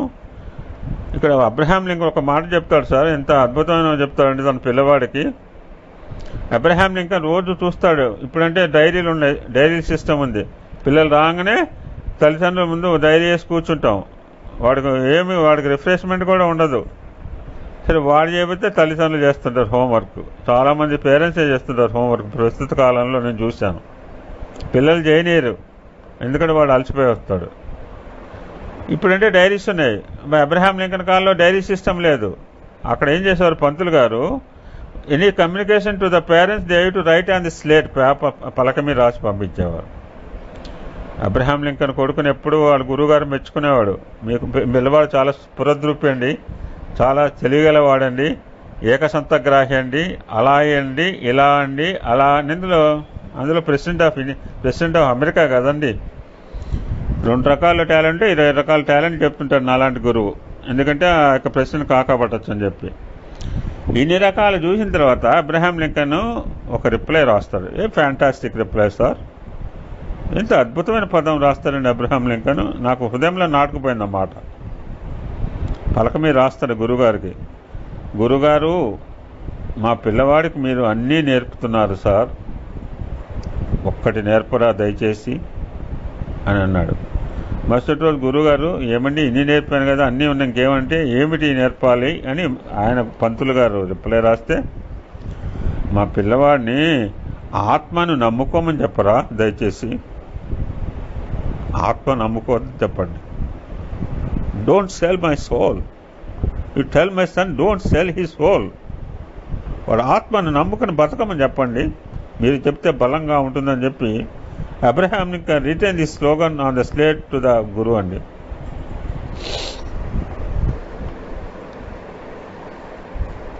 కనుక ఆత్మను ఆధారంగా చేసుకుని బతకటం లేదంటున్నారు స్వామి. ఈ దేహం ఒక కారు వంటిది, దాన్ని డ్రైవ్ చేస్తే దాన్ని డ్రైవ్ చేసే ఆత్మ నువ్వు డ్రైవర్ అని సత్యాన్ని విస్మరించి కారే నువ్వు అనుకుంటున్నావు. ఎంత వెరివాడవు నువ్వు. ఇదే సత్యాన్ని గాయత్రి మంత్రం సుస్పష్టంగా ప్రబోధించి, ఇప్పుడు సబ్జెక్టులకు వచ్చారు చూడండి, ఎంత బాగా అనలైజ్ చేస్తారు స్వామి. మళ్ళా అంత సత్సంగా చెప్పిన తర్వాత అనిల్ కుమార్ని అడుగుతారు, అనిల్ కుమార్ నేను బాగా చెప్పానా, ఎలా చెప్పాను, దట్ ఈస్ ఒక స్పీకర్ అనేవాడు. నేను కూడా ఎప్పుడు అడుగుతుండేవాడిని మా కొత్తగూడెంలో, ఇప్పుడు కూడా అడుగుతుంటా, ఎలా చెప్పానో నేను తెలుసుకోవాలా. రియాక్షన్ చాలా బాగా చెప్పారు స్వామి, ఎట్లా మొదలుపెట్టారు స్వామి, ఇలా తీసుకెళ్లారు స్వామి, ఎంత సొంపుగా. అనిల్ కుమార్ మీరు చెప్పక్కర్లేదు కదా, అంటే పొగడ్తల గురించి కాదు, ద వే దట్ స్వామి నారేజ్ ఎనీ సత్సంగా. ఇప్పుడు సబ్జెక్ట్లోకి వెళ్తున్నారు స్వామిగా. అయిపోతుంది sir, within 20 minutes I will close ఇస్తాను. ఇందాకే అనుకున్నాం కనుక మనకి ఈజీ అవుతుంది ఇప్పుడు, ఎందుకంటే ఒక సత్సంగం విన్నాం కనుక Gayatri. Now it will become easy. మానవ జీవితము 3 అంతస్తుల మేడ. బ్రహ్మచర్యము భద్రమైన పునాది వంటిది. దీని తర్వాతనే గృహస్థ ధర్మము ఫస్ట్ ఫ్లోర్, వానప్రస్థ ధర్మము సెకండ్ ఫ్లోర్, సన్యాస ధర్మము థర్డ్ ఫ్లోర్. పునాది భద్రంగా ఉంటేనే మిగిలిన అంతస్తులు క్షేమంగా ఉంటాయి. కానీ ఈనాడు బ్రహ్మచర్యమైన పునాదిని మానవుడు విస్మరిస్తున్నాడు. భవనమును చూసి ఆనందిస్తున్నాడు, కానీ పునాది భద్రంగా లేని భవనం ఏనాడు కూలిపోతుంది. మనం ఎక్కడో చూసాం, 26 అంతస్తుల భవనం షేక్ అయింది ఎక్కడో, ఏదో నా ప్లేస్లో గుర్తులేదు, చైనా కావచ్చు. పునాది భద్రంగా లేని భవనం ఏనాడైనా కూలిపోతుందో. కనిపించే వృక్షమునకు కనిపించని వేలు ఆధారం కదా, అదేవిధంగా కనిపించని ఈ దేహమునకు కనిపించని ప్రాణమే ఆధారము. నెమ్మదిగా స్వామి డెవలప్ చేస్తున్నారు టాపిక్. ఈ ప్రాణమునకు తగిన శక్తి సామర్థ్యములు అందించే ఆత్మతత్వం ఒకటి ఉన్నది. స్థూల శరీరము, సూక్ష్మ శరీరము, కారణ శరీరం చాలాసార్లు చెప్పుకున్నాం. దానివల్లనే ప్రాణము దేహంలో చేరి దేహాన్ని కదిలిస్తూ ఉన్నది. ప్రాణం ఉంటే సరిపోలేదు, ఆ ప్రాణం పైన ప్రజ్ఞాశక్తి చెప్పుకున్నాం. మెటీరియలైజేషన్, వైబ్రేషన్, రేడియేషన్ అని చెప్పుకున్నాం. దేహము కేవలము జడమైనది, ఇది కేవలము కొన్ని పదార్థముల చేరిక. ఇవన్నీ రకరకాలండి. మజిల్స్, కండరము ఇవన్నీ కలిస్తే ఒక బాడీ ఫామ్ అయింది. రకరకాల అవయవాలు ఉన్నాయి, కాళ్ళు, చేతులు, ముక్కు ఇవన్నీ. కనుకనే గాయత్రి మంత్రమందు ఓం భూర్భువస్వః అన్నారు. అంటే ఈ భూలోక, భువర్లోక, శుభలోకములు ఎక్కడో ఉన్నాయని మనం భ్రమిస్తున్నాము. భూ అనగా ఈ పాంచభౌతికమైన శరీరమే, ఇదే ప్రకృతి. ఇంకా భువః అంటే ఈ దేహాన్ని కదిలించే ప్రాణశక్తి. ఈ ప్రాణశక్తి ఉండినప్పటికీ జ్ఞానమే లేకున్నా ఈ దేహం ఏమాత్రము ఉపయోగపడదు. దీన్ని పురస్కరించుకునే వేదం ప్రజ్ఞానం బ్రహ్మ అని అన్నది. ఈ ప్రజ్ఞానం అనే బ్రహ్మతత్వం ఉండటం చేతనే ఈ దేహం ప్రాణముతో చెలిస్తూ ఉన్నది. ఈ పాంచభౌతికమైన దేహం మెటీరియలైజేషన్, మ్యాటర్. దీన్ని ఆడించే ప్రాణశక్తి వైబ్రేషన్. ఇందాక చెప్పుకో, మళ్ళీ కాంక్రీట్గా మనం మర్చిపోకర్లా. ఈ ప్రాణశక్తికి తగిన శక్తి సామర్థ్యాన్ని అందించే ఆ ప్రజ్ఞాశక్తి రేడియేషన్. Materialization, vibration, radiation. లోపల చూస్తే రేడియేషన్, వైబ్రేషన్, మెటీరియలైజేషన్. అదే జ్ఞానము. ఆ వైబ్రేషన్ ఏమంటున్నారు? జ్ఞానం అంటున్నారు. దాన్నే ఎరుక అంటారు, దాన్నే చైతన్యం, ఎన్ని పేర్లేం పెట్టుకోవచ్చు. కాన్షియస్నెస్. ఈ మూడు ఎక్కడున్నాయి? మన యందే ఉంటున్నాయి, ప్రత్యేకంగా లేవు. యావత్ ప్రపంచం కూడా మన యందే లీనమై ఉంటుంది. అందువల్లనే మనం ప్రపంచాన్ని చూడగలుగుతున్నాము, శబ్దాలను వినగలుగుతున్నాము, విషయాలను తెలుసుకోగలుగుతున్నాము. గాయత్రి అంటే ఎవరు? వేదముల యొక్క రసస్వరూపమే గాయత్రి. 4 వేదముల సారమే గాయత్రి. అయితే ఆవిడ ఎక్కడున్నది? ఎక్కడ నువ్వు స్మరిస్తావో అక్కడ ఉన్నది. ఈ గాయత్రికి 3 పేర్లు ఉన్నాయి: గాయత్రి, సావిత్రి, సరస్వతి. ఈ 3 కూడా మనస్వరూపాలే. గాయత్రి అంటే ఇంద్రియములకు మాస్టర్, సావిత్రి ప్రాణానికి మాస్టర్. సావిత్రి సత్యవంతుని బ్రతికించుకున్నది అంటారు కదా. ఇంకా సరస్వతి వాగ్దేవతా స్వరూపిణి. కనుక త్రికరణ శుద్ధి చేకూర్చున్నదే గాయత్రి. అంటే మనస్సు, వాక్కు, కర్మలను శుద్ధి చేస్తుంది గాయత్రి మంత్రం. మన మనసులోని భావము, మాటల్లోని పలుకు, చేతల్లోని చేష్టలు, ఈ 3 ఒకటం కావాలన్నారు. డబల్ యాక్షన్గా త్రిబుల్ యాక్షన్ చేస్తున్నారు అన్నారు. సింగిల్ యాక్షన్ చేయాలి మనం. ఈ సినిమాల్లో డబల్ యాక్షన్, త్రిబుల్ యాక్షన్ వచ్చేసి మనం కూడా అలానే చేస్తూనే ఉంటారు Swami. They should be harmony with a thought, word and action. మనస్సేకం, వచస్సేకం, కర్మణ్యేకం, మహాత్మానం. మనసులోని యోచన, మాటలోని సూచన, క్రియలోని ఆచరణ ఏకత్వంగా ఉండాలి. భిన్న మనస్సన్యేక్, వచస్సన్యేక్, కర్మనన్యేక్, దురాత్మనం అంటున్నారు. మహాత్ములు కావాల్సిన వాడు మన త్రిబుల్ యాక్షన్ దురాత్మలు అయిపోతున్నారు. గాంధీ మనలాగానే కామన్గా పుట్టాడు. మహాత్ముడు ఎలా అయ్యాడంటే అతని ఆలోచన, మాటన, ఆచరణ మధ్య ఏకత్వం ఉన్నది. ఇది harmony between thought, word and action. మన మనసులోని భావము, మాటలోని పలుకు, చేతల్లోని చేష్టలు, ఈ 3 ఏకం కావాలి. మన ఇంద్రియములే గాయత్రి, మన వాక్కు సరస్వతి, మన ప్రాణం సావిత్రి. ఎంత సులభంగా చెప్పారు చూడండి. ఈమెకు కూడా ఇందాక చెప్పుకున్నట్టు 5 ముఖములు ఉన్నాయి. మళ్ళీ రిపీట్ చేస్తున్నారు. అంటే ఇది వేరే రోజు సత్సంగము, అందువల్లనే ఈమెకు పంచముఖి అన్నారు. పంచముఖి గాయత్రి అన్నారు. ప్రపంచంలో ఎవరికైనా 5 ముఖాలు ఉంటాయా? ఉండవు. రావణునికి దశకంఠుని పేరుంది కదా. నిజంగా 10 తలలు ఉంటే వాడు ఎలా పడుకుంటాడు? నిజంగా చెప్పండి. 10 తలకాయలు ఉన్నవాడు బెడ్ మీద ఎలా పడుకుంటాడండి? వాడు హంసతులకి ఆ తలపై పడుకోవాలి కదా, శుభ్రంగా మద్యం సేవించి ఎలా పడుకుంటాడు? 10 తలలు ఏంటంటే ఎలా సంచరిస్తాడు? దశకంఠుడు అనగా 4 వేదములు, 6 శాస్త్రములు నేర్చినవాడు అర్థము. మరి గాయత్రి యొక్క 5 ముఖాలు ఏమిటి? మళ్ళా రిపీట్. ఓం ఫస్ట్, భూర్భువస్వః రెండవ ముఖం, తత్సవితుర్వరేణ్యం మూడవ ముఖం, భర్గో దేవస్య ధీమహి నాలుగో ఫేస్, ధియో యో న ప్రచోదయాత్. ఈ 5 ఈమెకు ముఖములుగా ఉంటున్నాయనే అంతరార్థాన్ని మనం గుర్తుంచుకోవాలి. ఈమెకు వర్ణన కూడా ఉంది, మనం ఇందాక చెప్పుకున్నాం. ఏమిటది వర్ణన? ఓం భూ భువ సువ తత్ సవితుర్ వరేణ్యం భర్గో దేవస్య అంతవరకు ఆపేయాలి. ఈ 9 వర్ణనలో. ధీమహి ధ్యానము, ధియో యోన ప్రచోదయాత్ ప్రార్థన ప్రేయర్. ఇంకా గాయత్రి మంత్రంలో వర్ణన, ధ్యానము, ప్రార్థన 3 ఏకమై ఉంటున్నాయి. దట్స్ వై సర్వరోగ నివారణి గాయత్రి, సర్వదుఃఖ పరిహారిణి గాయత్రి, సర్వవాంఛా ఫలసిద్ధి గాయత్రి. ఇట్టి గాయత్రిని కనీసం ఒక్క పర్యాయమైనా స్మరిస్తే మన యందు అనేకమైన శక్తులు ఆవిర్భవిస్తాయి అని చెప్తున్నారు స్వామి.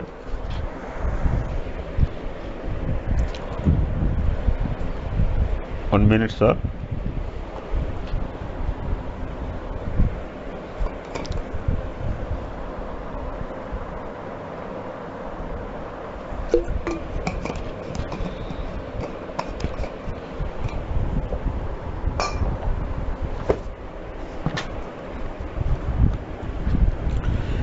ఈ గాయత్రి మంత్రం ఏదో సామాన్యమైనదిగా భావించకూడదు.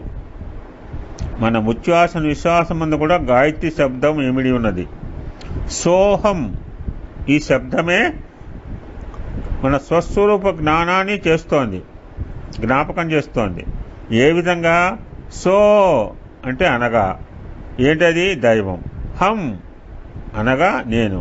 I am that, I'm not separate. I am that, I'm not separate. సోహం సోహం కోహం కోహం అని ఏడుస్తాడు పుట్టిన పిల్లవాడు. కోహం కోహం అంటే వాడికి అప్పుడు కోహం కోహం అని క్వశ్చన్ వేసుకుంటే సోహం అనే ఆన్సర్ వస్తుంటా.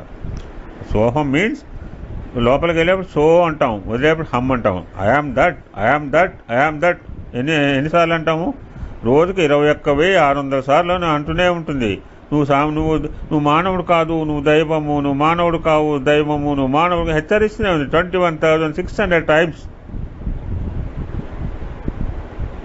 అంటే నేనే దైవము. దీన్నే వేదం ఉంది తత్ త్వం అసి. తత్ త్వం అసి, తత్ అది, త్వం నేను, అసి బోత్ ఆర్ ఈక్వల్. అందుకని అద్వైత సిద్ధాంతం చెప్పాడు పాపం శంకరాచార్యులు వారు. అప్పటిదాకా రెండు కొట్టుకున్నారు, తలగాల బాలు కొట్టుకున్నారు. 2 లేదయ్యా, ఉన్నది ఒకటే. అంత కూడా సర్వము పరబ్రహ్మ స్వరూపమే. అహం బ్రహ్మాస్మి, నేనే దైవాన్ని అని వేదం చెప్తూ వచ్చింది. కనుక గాయత్రి మన హృదయ నివాసి. హృదయం మందు ఏ రీతిగా ఉన్నది? దయాస్వరూపంగా ఉన్నది. కానీ ఆ దయను మనం ఉపయోగపెట్టడం లేదే. అహంకారము, అసూయ ఇత్యాది దుర్గుణములను ఉపయోగపెడుతున్నాము. ఇవన్నీ మానవునికి సహజమైనవి కావు. నిజంగా విచారణ చేస్తే మనస్సును ఆధారముగా చేసుకున్నవాడు దానవుడు, దేహమును ఆధారముగా చేసుకున్నవాడు పశువు, ఆత్మను ఆధారముగా చేసుకున్నవాడు దైవ స్వరూపుడు.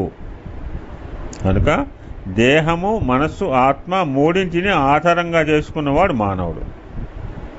కనుక మానవుడు అంటే దేహము, మనస్సు, ఆత్మను కలయికండి. మ్యాన్, మాయను జయించు, ఆత్మను దర్శించు, నిర్వాణము పొందు. మ్యాన్ అని డెఫినేషన్ అది. మ్యాన్ అంటే మాయను జయించు. మా మేడం మొన్న అడిగారు what is meant by illusion అంటే బ్రీఫ్గా చెప్పాను. ఉన్నదిగా తెలుసుకోలేకపోవటం మాయ అంటే అజ్ఞాన స్థితి. ఎప్పుడు పోతుంది? జ్ఞానం వస్తే అజ్ఞానం పోతుంది. సత్యాన్ని గుర్తించకపోవటం మాయ. కనుక మానవుడనేవాడు దేహము, మనస్సు, ఆత్మ. ఇందాక చెప్పుకున్నాం ఫిజికల్ స్థూల శరీరము, సూక్ష్మ శరీరము, కారణ శరీరము. ఇక్కడ కారణ శరీరం అంటే ఆత్మ. ఈ 3ంటి యొక్క ఏకత్వమే నిజమైన మానవత్వము. మనం మానవత్వం నుంచి దైవత్వానికి పోవాలి కానీ కిందకు పోకూడదు. మన మధ్యలో ఉన్నాం. కింద పశుత్వం, పైన దైవత్వం ఉంది. రాక్షసత్వం దిగజారకూడదు. ఈనాడు ప్రపంచము ఏ విధమైన స్థితి ఎందు ఉన్నదో మీకు తెలుసు. ఎక్కడ చూసినా అశాంతి, కల్లోలాలు. కారణం ఏంటి? అపరిమితమైన వాంఛలే.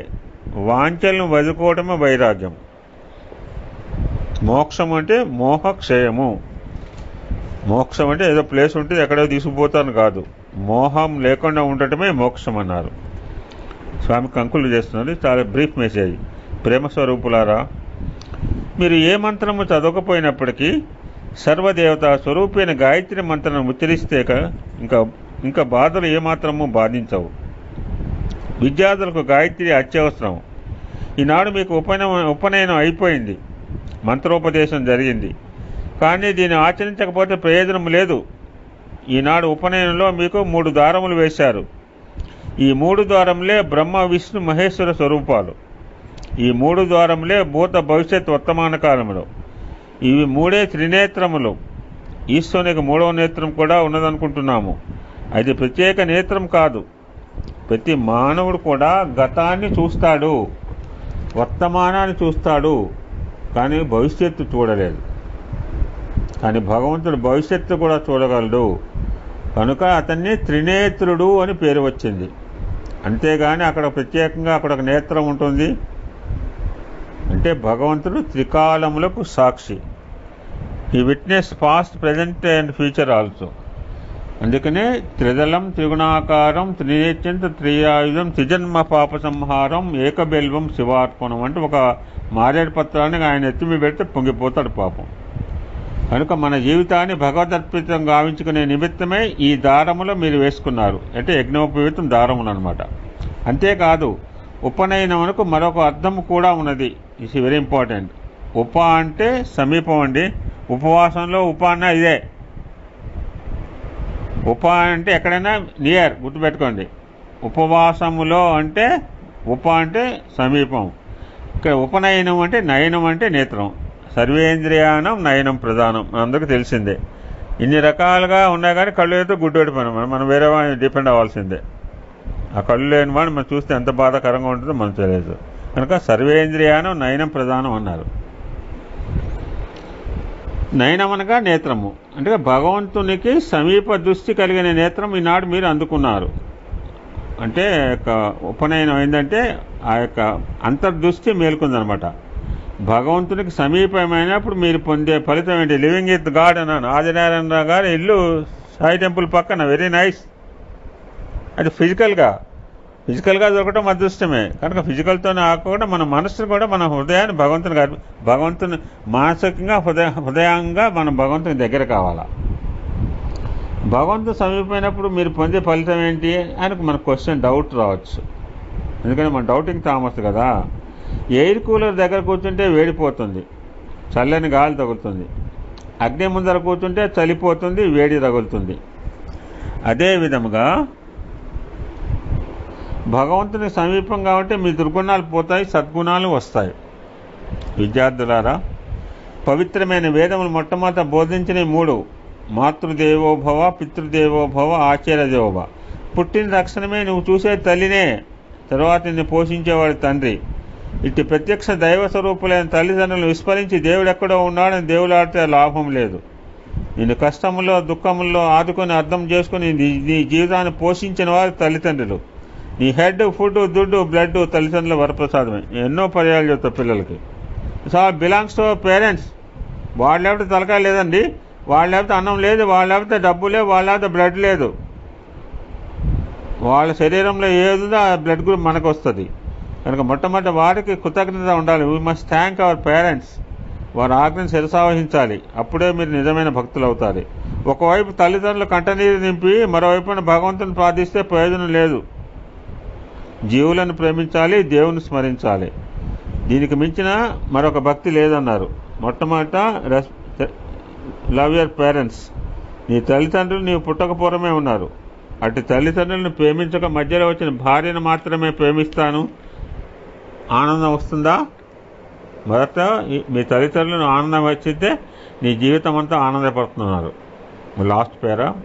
విద్యార్థులారా, ఈనాటి నుంచి గాయత్రి మంత్రాన్ని తెల్లవారుజామున, మధ్యాహ్నము, సాయంత్రం ఈ సమయాల్లోనే కాక సర్వకాల సర్వావస్థలందు మనసులో స్మరించుకోవాలి. ఏమైనా డౌట్ ఉంటే clear, you can chant Gayatri at all times అండి. స్వామి చెప్పిన మాట మనకు స్వామి మాట వేరే. అప్పుడు చదువుకోవచ్చు, లేనిపో నియమాలు పెట్టుకోవద్దు. నేను స్నానం చేయకుండా కూడా చేస్తాను. Without doing bath I will chant Gayatri అండి. నాకు ఎక్కడగా నాకేమీ అనిపించలేదు నెగిటివ్గా. Gayatri it's self positive. నేను లేచేది 8 గంటలు కదా, స్కూల్కి పోవాలి, ఇక గాయత్రిని స్మరించడానికి ఎట్లా వీలవుతుంది అని నువ్వు అడగవచ్చు నన్ను. ఇది కేవలం నీ సోమర్థనం.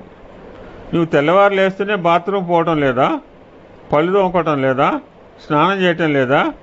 అదే రీతిగా ఈ మంత్రం కూడా ప్రధానమైనదిగా భావించు.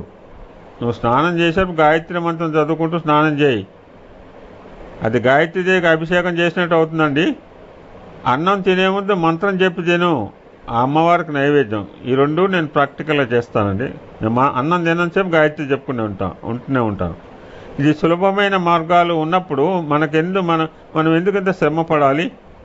నిజంగా మనలో శ్రద్ధాభక్తులు లేకపోవడం చేతనే మనం ఇన్ని శ్రమలకు గురైపోతున్నాం. శ్రద్ధావాన్ లేకపోతే జ్ఞానం అంది భగవద్గీత. శ్రద్ధ ఉంటే ఏమైనా చేయవచ్చు. ముఖ్యంగా భగవద్భక్తిని, ఆత్మవిశ్వాసం పెంచుకోండి.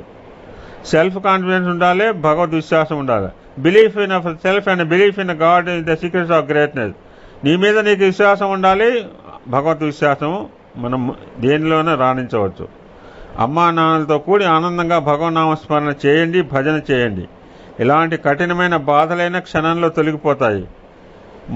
మీరు పుత్ర మిత్ర భరణ వ్యాపారాదుల నిమిత్తమై, ధనధాన్య భోగ యశస్సుల నిమిత్తమై ఎంతకాలమును వ్యర్థం చేస్తున్నారో అందులో ఒక్క క్షణమైన భగవంతుని అందించలేరా? భక్తి అంటే బాహ్యమైన ఆచారం కాదండి. జీవుని బాధిస్తారు, దేవుని పూజిస్తాం, ఆవును కొడతాము, హరహర మహాదేవ శంభో శంకర అని మనం అక్కడ ఎద్దుకి మనం సేవ చేస్తుంటాం. జీవుని బాధిస్తాము, పాము కనపడిపోతే చంపేదాకా వదిలిపెట్టాం. అదే గుడిపోతే నాగదేవత అబ్బో పసుపు కుంకుమలు మనం తెగ వేస్తాం. కనుక భక్తి అనేది బాహ్యం కాదు, హృదయపూర్వకమైన పవిత్ర ప్రేమయే భక్తి.